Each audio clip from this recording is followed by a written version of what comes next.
All over the world, people are holding their breath to see if the latest efforts by British Petroleum to plug a massive oil gusher in the Gulf of Mexico will work. U.S. President Barack Obama had a look up close today, and while the crisis off the coast of Louisiana has already forced him to make a change in energy policy in the U.S., will it also have an impact on oil-related development here at home? A News reporter Shachi Kurl has more. In the Gulf of Mexico, it is meant to be a first-hand look at the worsening crisis. But what the U.S. president sees on a Louisiana beach is not the worst. So either the boom soaks stuff up, or manually you can pick up these tar balls as they're coming to shore.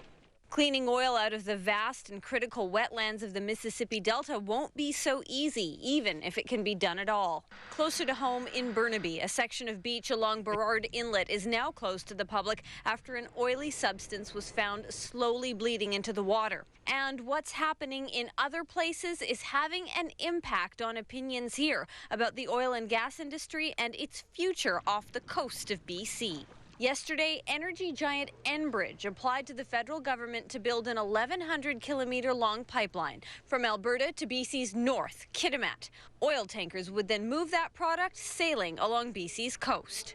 A Mustel poll released this week suggests 80% of the 500 British Columbians surveyed continue to support a crude oil tanker ban for BC's coastal waters. It's one that's been in place for 2 decades. New Democrat MP Nathan Cullen says attitudes about tanker traffic off the coast of BC will harden as they watch images coming in from Louisiana. There's nothing clean about the oil and gas industry. Their promises that Enbridge are making about their project are the same ones that British Petroleum made about theirs. But those who want to balance environmental safety with developing BC's marine economy say it's important to separate the issues. But for the public, we've put it all together into one subject, and that is oil is bad. Patrick Marshall says there is a big difference between allowing oil tankers in BC waters and allowing offshore oil drilling.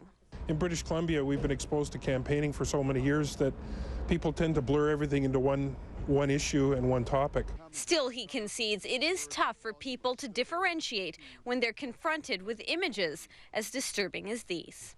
In Victoria, Shachi Kurl, A News.